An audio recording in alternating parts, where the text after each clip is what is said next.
Добрый день, уважаемые эксперты. Меня зовут Щекин Джулстан. Я ученик 5 класса МБО Тюркельского СОЖ номер 1 имени Сафронова.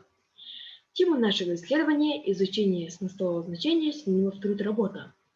Толчком к изучению синонимии стало высказывание Максима Горького. Именно в труде и только в труде велик человек.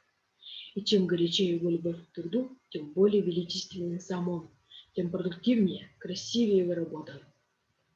Слова «труд» и «работа» писателям воспринимаются вовсе не как синонимы, они противопоставлены по значению. Слово «труд» здесь содержит положительное значение, а «работа» в крайнем случае нейтральное. В чем же причина? В этом нам предстоит разобраться. Гипотеза исследования. Посредством изучения использования синонимических пар в разные эпохи и стили можно сделать вывод о речемыслительных особенностях не только конкретного человека, но и целой историко-культурной эпохи. Потому какой синоним из ряда предлагаемых языком чаще используя в своей речи человек, можно сделать вывод о его отношении к факту реальности. Одна из наших задач на примере синонимичной пары «труд-работа» попытаться иллюстрировать эту мысль, которая на протяжении более 100 лет существует в статусе гипотезы.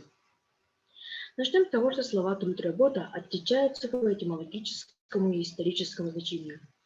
В словаре живого великорусского языка Даль поместил исследуемую нами лексему в лексическое гнездо «раб» и производное от него с нейтральной и со сниженной стилистической окрашенностью. Например, то же самое можно наблюдать в церковнославянском словаре, составленном священным магистром Дьяченко в 1900 году. Например, в Большом толковом словаре русского языка под редакцией Кузнецова приводится 13 значений слова концепта «работа».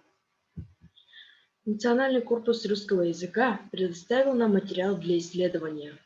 Анализ полученных результатов показал, что лексема «работа» используется с положительным значением так же часто, как и с отрицательным.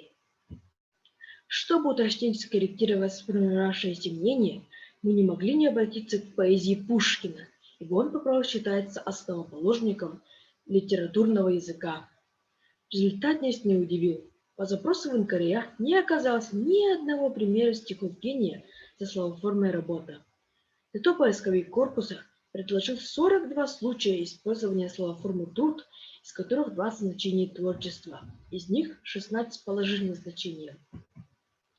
17 раз слово «труд» у Пушкина выступает как синоним к слову «работа». Среди них 12 примеров с положительным значением и 5 с отрицательным.